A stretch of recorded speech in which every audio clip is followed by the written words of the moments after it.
اب آگے بڑھتے ہیں. یہ ہے کیا؟ یہ ہے کیا؟ قرآن حکیم نے اس پر کوئی خاص روشنی نہیں ڈالی ہے جی، لیکن جتنی باتیں روح کے بارے میں فرمائی ہیں میرا خیال ہے وہ اتنا کافی ہے.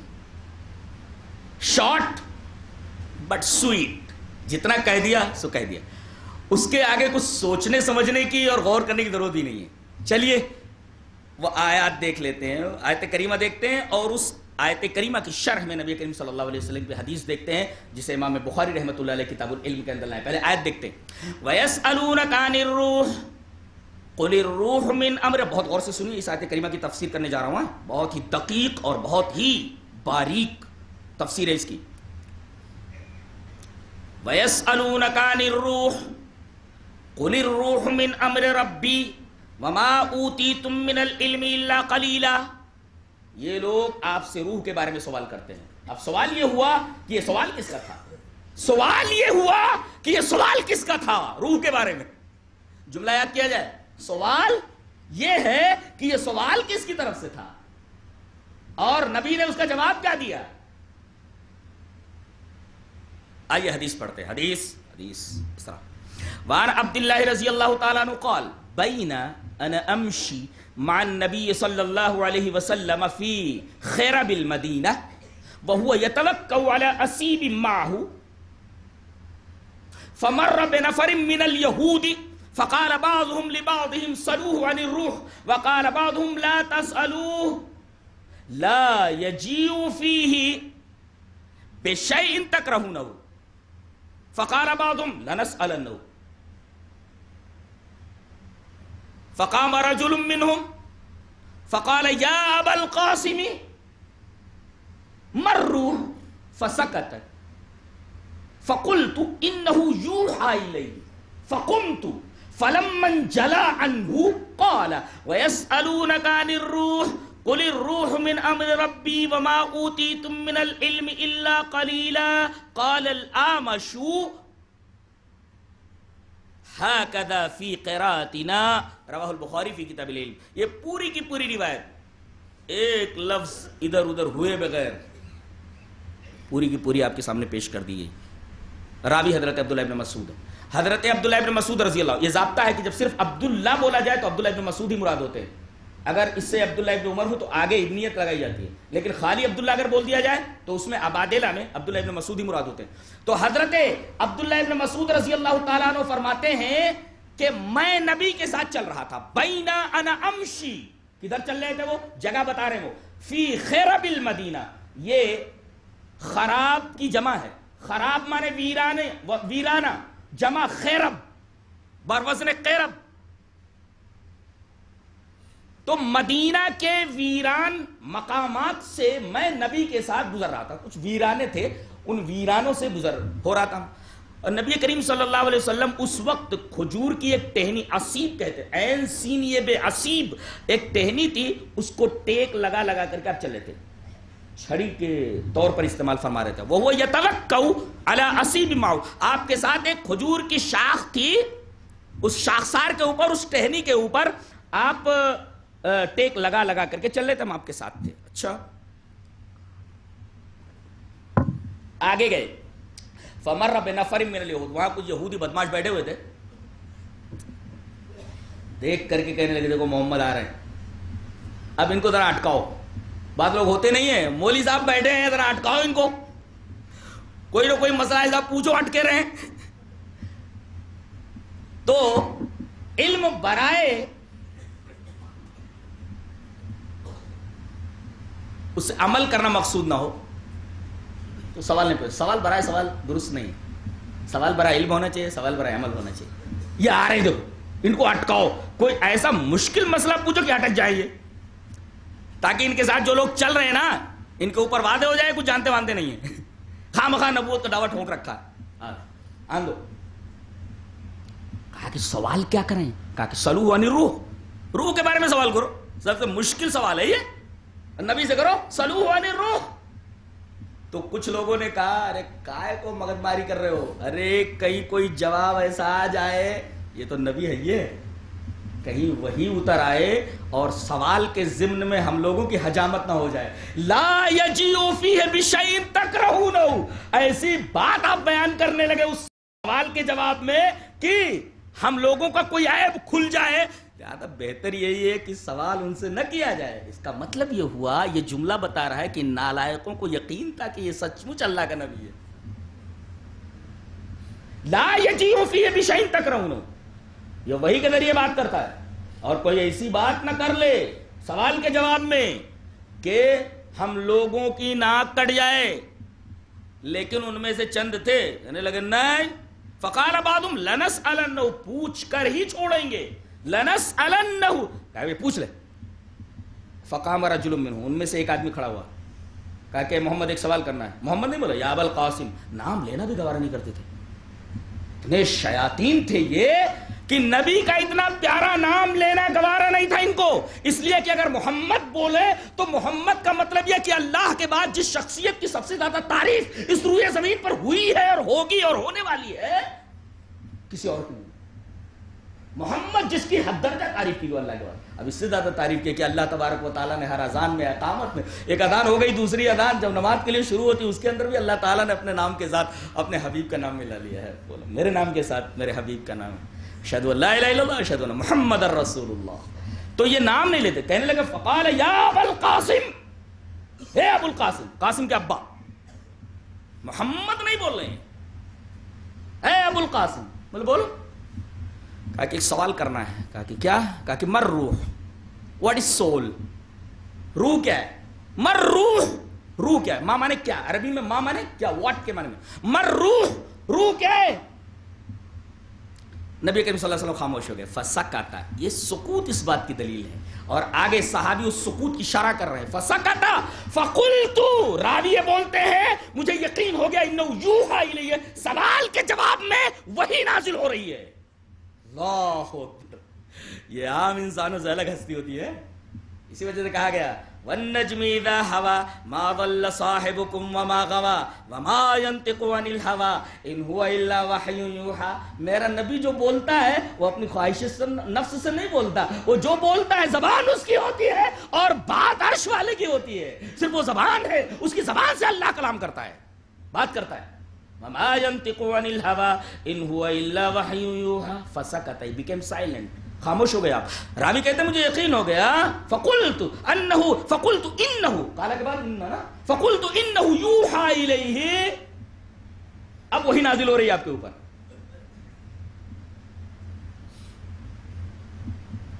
کہتے فلمن جلا عنہ، جب روح کا سوال کیا گیا اور نبی کریم صلی اللہ علیہ وسلم پر وحی اترنے لگی، جب یہ وحی کا معاملہ ختم ہوا. فلمن جلا عنہ، جب تک آپ وحی کی حالت میں رہے، بالکل سکون میں رہے، سکوت میں رہے، جب یہ حالت ختم ہوئی، یہ کیفیت ختم ہوئی، آپ نے فرمایا تمہارے سوال کا جواب یہ ہے. ویس جبرائیل نے آیت نازل کر دلا کر کے اللہ کی طرف سے جواب دیجئے ان کا. ایک امی جواب دے رہا ہے اور اتنا حسین جواب ہے قرآن حکیم کا کہ اس سے بہتر جواب ہو ہی نہیں سکتا. اس لیے کہ سامنے والا خاموش ہو گیا ہے. اگر اس کو کچھ اعتراض ہوتا تو اعتراض ضرور کرتا. اس کا مطلب انہیں سوال کا جواب مل گیا ہے. سوال کے جواب میں سوال کرنے والے سائلین کی خاموشی اس بات کی دلیل ہے کہ انہیں جو کچھ پوچھنا تھا وہ پوچھ چکے اور ان کا جواب مل چکا. نہیں تو اعتراض کرتے، اعتراض نقل کیا جاتا، سوال پر سوال کیا جاتا. لیکن یہاں سوال کے جواب میں وہ خاموش ہے. وَيَسْأَلُونَكَ عَنِ الرُّوحِ، یہ آیت کریمہ دلیل میں پیش کی گئی. تمہارے سوال کا جواب یہ ہے جو اللہ دے رہا ہے. ایک امی سے دنیا کے سب سے مشکل مسئلے کے بارے میں سوال کیا جا رہا ہے. اللہ اکبر. یہ آپ کے نبی ہونے کی دلیل، قرآن کے اللہ کے کلام ہونے کی دلیل اور اللہ کے وجود کی دلیل اور اسلام مذہب کے برحق ہونے کی دلیل. وَيَسْأَلُونَكَ عَنِ الرُّوحِ، یہ روح کے بارے میں آپ سے سوال کر رہے ہیں تو آپ جواب دیجئے. قُلِ الرُّوحُ مِنْ أَمْرِ رَبِّي، آپ کہہ دیجئے کہ روح میرے رب کے امر میں سے ہے. ہم اس پر بحث کرنا چاہیں گے. اس کے بعد اب آپ لوگ ذہن کے دریچے کھول لیں، شاید مفہوم گھس جائے.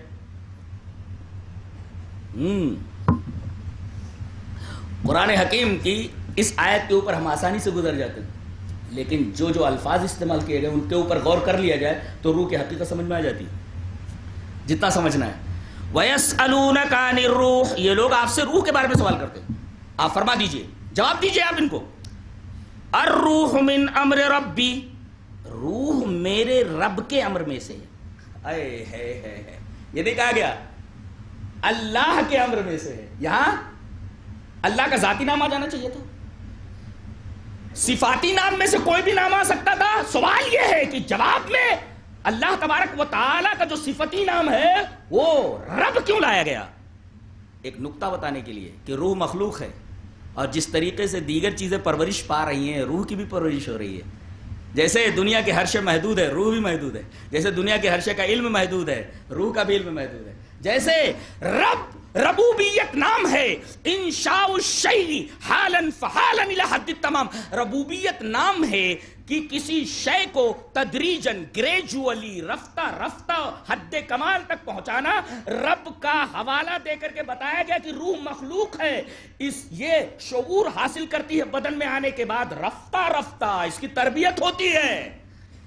اس کو سب کچھ معلوم نہیں ہوتا، دھیرے دھیرے اس کی تربیت ہوتی ہے۔ جیسے بدن کی تربیت ہوتی ہے، اس امر ربی یعنی روح کی بھی پرورش ہوتی ہے، اور اس کا شعور، اس کا کمال رفتہ رفتہ حد کمال کو پہنچتا ہے، اس کی صلاحیتیں رفتہ رفتہ حد کمال کو پہنچتی ہیں، اس کا شعور رفتہ رفتہ حد کمال کو پہنچتا ہے۔ گویا اس کی تربیت کی جا رہی ہے، اور تربیت مربوب کی ہوتی ہے، اور مربوب مخلوق ہونے کی دلیل ہے۔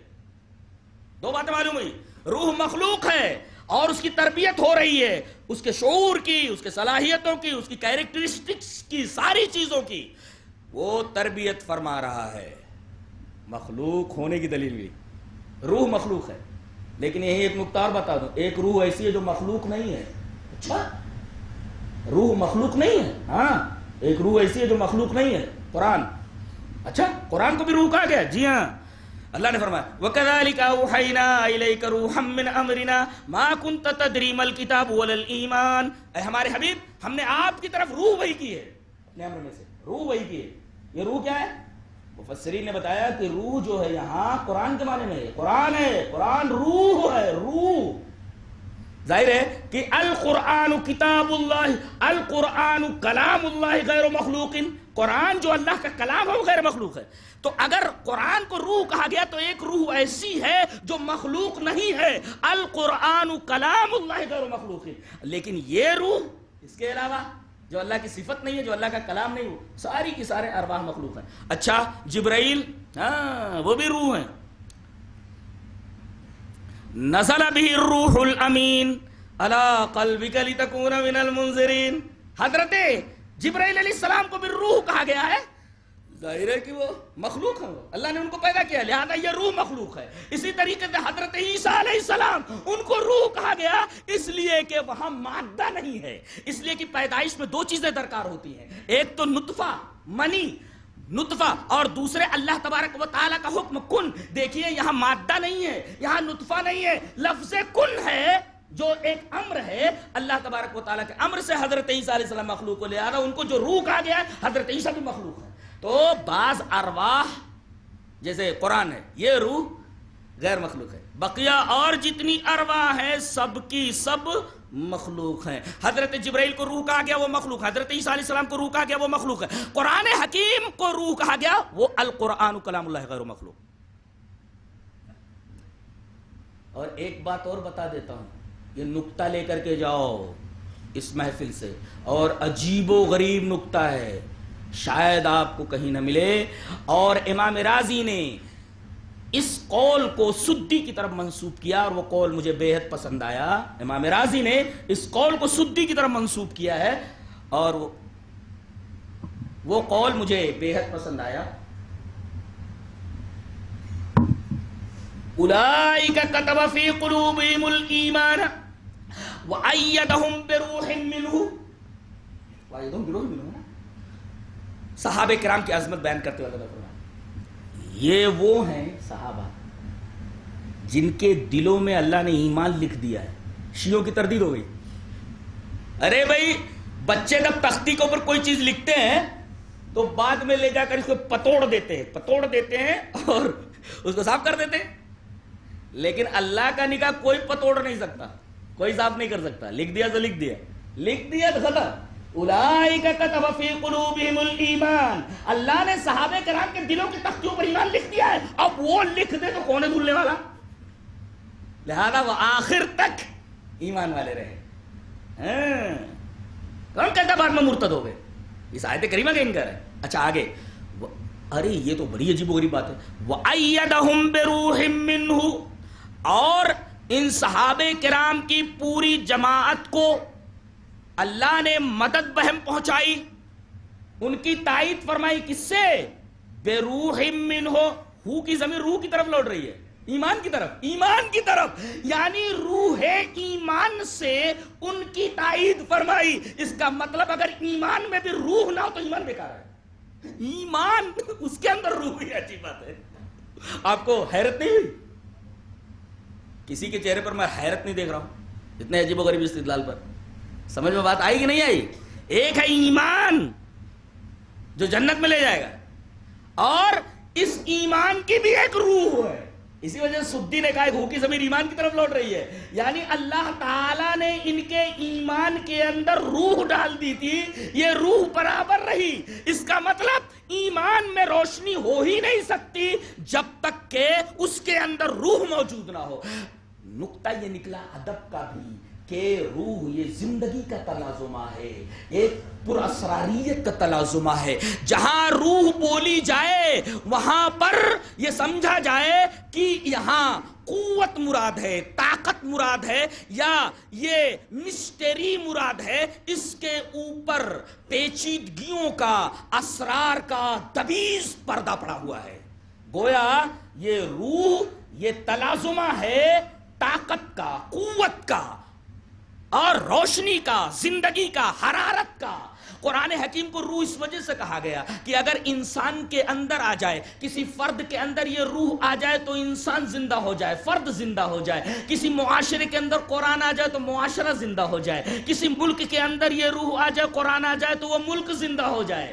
اور اگر نکل جائے تو انسان, معاشرہ, فرد یہ چلتی پھرتی لاش کے سوا کچھ بھی نہیں ہے. اور اعتبار روح کا ہوتا ہے. شاعر نے بہت اچھا کہا, مجھے یہ ڈر ہے دل زندہ تو نہ مر جائے کہ زندگانی عبارت ہے تیرے جینے سے. اب دیکھیے, وَيَسْأَلُونَكَ عَنِ الرُّوحِ قُلِ الرُّوحُ مِنْ أَمْرِ رَبِّي, یعنی روح مخلوق ہے اور دھیرے دھیرے اس کے شعور کو, اس کی صلاحیتوں کو حد کمال تک لے جایا جا رہا ہے. مربوب ہے, یہ مخلوق ہے. اچھا اس کو اور کھول کر کے سمجھایا جائے. امر مانے حکم. میں امر کو کیسے سمجھاؤں؟ پہلے ایک مثال دیتا ہوں تقریب الفہم کے لیے. یہ آنکھیں ہیں میری دونوں, برابر ہے, دیکھ رہے ہیں, آنکھیں ہیں, یہ جسم ہے, یہ میری دونوں آنکھیں جسم ہیں. اس کی توجیہ تو ہو سکتی ہے. What is eye, what is an eye, یہ آنکھ کیا ہے, آپ توجیہ کر سکتے ہیں کہ آنکھ کیا ہے. لیکن پوچھا جائے کہ بینائی کیا ہے, آپ توجیہ نہیں کر سکتے. تو آنکھ جسم ہے, اس کے اندر بینائی روح ہے. تقریب الفہم کے لیے, ذہن کو قریب کرنے کے لیے کہ میں روح کو سمجھانے جا رہا ہوں کہ روح ہے کیا. آنکھ یہ مادہ ہے, جسم ہے, بینائی اس کے اندر ڈال دی. آنکھ موجود ہو مگر بینائی نہ ہو تو آدمی دیکھ نہیں سکتا. اس کا مطلب یہ ہوا کہ آنکھ کی روح بینائی ہے. اگر بینائی آنکھ سے نکال دی جائے تو آنکھ بے معنی ہے. ایسے ہی کسی چیز کے اندر سے روح نکال دی جائے وہ شے بے معنی ہے. یہ نقطہ نکلا. اب دوسری مثال, پاور لوم سے نا لگے ہوئے, 24 لوم 36 لوم لگے ہوئے,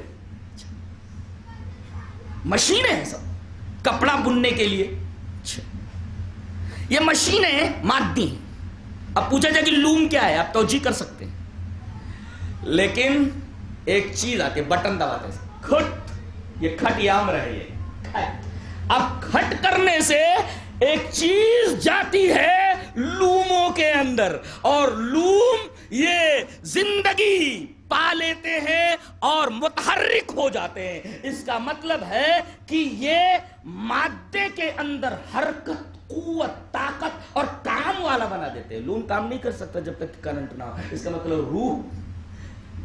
ایک لطیفہ سنا دیتا ہوں تاکہ اگر آپ لوگ سو رہے ہو تو جاگ جائیں. ادھر کوئی سوتا نہیں ہے، میری تقریر میں کوئی سوتا نہیں ہے، نیند آ ہی نہیں سکتی جی۔ آدمی جب بڈھا ہو جاتا ہے تو سب سے زیادہ فکر بہو کو ہوتی ہے کہ کب بڈھا یہاں سے چلا جائے۔ بہو جی ابا چائے نہیں لائی بیٹا، لائی ابا لائی، دن بھر بڈھا ٹٹر کرتا رہتا ہے، مرتا بھی نہیں کپتا بھی نہیں۔ اب وہ بڈھا ایک دفعہ لیٹ گیا، چائے لے کر کے بہو آئی، دیکھا تو حصو حرکت ہے ہی نہیں، ہلایا ڈلایا، بہت خوش ہو گئی، لگتا گئے۔ لیکن اب اس کو کلیئر کر لیا جائے کہ بھئی یہ زندہ ہے کہ مر گئے۔ ڈاکٹر کو بلایا گیا، ڈاکٹر بھی عجیب و غریب ٹائپ کا تھا، اس نے اس کا پیر دیکھا اور کہا کہ یہ اس کے پیر بالکل پہلے ہی کی طرح ہے، ہاتھ بھی بالکل ٹھیک ٹھاک، آنکھوں کو پلٹ کر کے دیکھتا ہے آئی لیڈس کو، آنکھیں بھی بالکل ٹھیک ٹھاک ہیں۔ بہو نے جھنجھلا کر کے کہا ارے ڈاکٹر ساری چیزیں جب ٹھیک ٹھاک ہے تو کیا ہوا؟ بولے صرف جان نکل گئی ہے۔ صرف جان نکل گئی، اصل تھا، اصل چیز تو جان تھی نا، اس کے بعد تو بیکار ہو گیا بڈھا۔ جب تک روح تھی، جب تک جان تھی، تب تک یہ بڈھا زندہ تھا، نکلتے ہی وہ بیکار ہو گیا، اب تو کچھ بھی نہیں کر سکتا۔ تو اچھا یہ بتائیے کہ جب کرنٹ آ جاتا ہے اور لوم حرکت میں آ جاتا ہے، یہ بٹن دبانا یہ امر ہے۔ یہ امر، کوئی پوچھے کہ امر کیا ہے؟ بولے بٹن دبانا، بولے بٹن دبانا، ہاں یہ امر ہے۔ اللہ تعالیٰ نے حکم دے کر، تو کر کا مطلب بٹن دبا، switch the fan off, switch the fan on, پٹ سے کہ یہ امر ہوا، حکم کر۔ اب اس کے بعد اس حکم سے جو چیز نکلی ہے وہ آج تک کسی کی سمجھ میں نہیں آئی۔ روح کیا سمجھ میں آئی؟ کرنٹ کسی کی سمجھ میں آیا؟ کسی کی سمجھ میں آیا؟ ہے تار سامنے ہے، دکھائی دیتا ہے نہیں، کھٹا ہے کہ میٹھا ہے کہ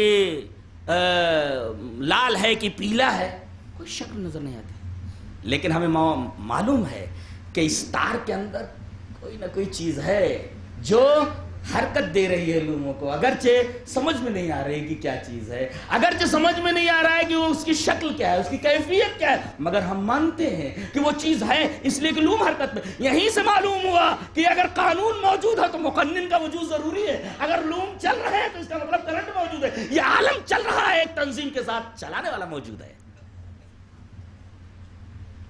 اللہ کے وجود کی دلیل معلوم ہے، لیکن کرنٹ سمجھ میں نہیں آتا، کرنٹ کیا ہے؟ تو کرنٹ جب سمجھ میں نہیں آتا تو روح کیا سمجھ میں آئے گی؟ وہ بھی اسی طرح ہے، نہیں سمجھ، محسوس ہوتی ہے، یعنی ہے ایسا، ہے یہاں ایسے جسم کے اندر آدمی پوری زندگی اس کو اپنے اندر رکھتا ہے، لیکن زندگی بھر اس کی حقیقت سے آگاہ نہیں ہوتا۔ ایک تو پل رہی ہے یہ روح، دوسرے امر کا مطلب کیا سمجھائیں گے آپ؟ تقریباً بٹن دبا دینا۔ کوئی پوچھے what is the meaning of Amar? بولے بٹن دبا دینا، سوئچ کا، سوئچ آن یا سوئچ آف۔ وہ بٹن جب دب جاتا ہے نا، سوئچ آف ہو جاتا ہے تو آدمی مر جاتا ہے، اور جب تک وہ آن رہتا ہے تب تک آدمی چلتا رہتا ہے۔ لہذا امر کو اگر یاد کرنا ہے تو سوئچ آف اور سوئچ آن دونوں یاد رکھیے تو سمجھ میں آ جاتا ہے جی۔ اور اللہ تبارک و تعالیٰ نے اپنی صفت کو اپنی طرف منسوب کیا، ربی نہیں کہا، ربی کہا ہے، میرے رب کے امر میں سے۔ ارے بٹن تو بہت ہیں، ان میں سے ایک بٹن ہے یہ، اللہ اکبر۔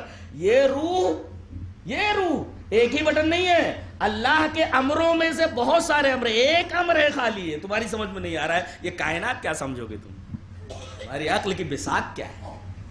قل الروح من امر ربی، ایک سمجھ میں آیا ہے، امر کا مطلب سمجھ میں آیا، رب سے مطلب سمجھ میں آیا، اور اگلا ٹکڑا وما اوتیتم من العلم الا قلیلا۔ دو باتیں معلوم ہوئی کہ روح کو علم دیا گیا ہے، انسان کو علم دیا جاتا ہے، اور دوسرے جو دیا گیا وہ محدود ہے۔ دو چیزیں معلوم ہے نا، وما اوتیتم من العلم الا قلیلا، تمہیں علم دیا گیا ہے تھوڑا، تو ایک ہے دیا جانا، یہ علم دیا کہاں سے گیا؟ اللہ کی طرف سے، اور کتنا دیا گیا؟ کم دیا گیا، اس کی مقدار بتائی گئی۔ پتہ یہ چلا کہ اللہ تبارک و تعالیٰ کی طرف سے علم ملتا ہے، علم محدود ہے۔ روح کو بھی جو علم دیا گیا وہ اللہ کی طرف سے دیا گیا، اور روح کو جو علم دیا گیا وہ علم محدود ہے، تھوڑا ہے۔ جیسے آدمی کو جو کچھ دیا جاتا ہے، آدمی محدود ہے، اس کا علم بھی محدود ہے۔ قرآن حکیم کا یہ تفسیرہ بس کرتا ہے نہیں روح کے بارے میں۔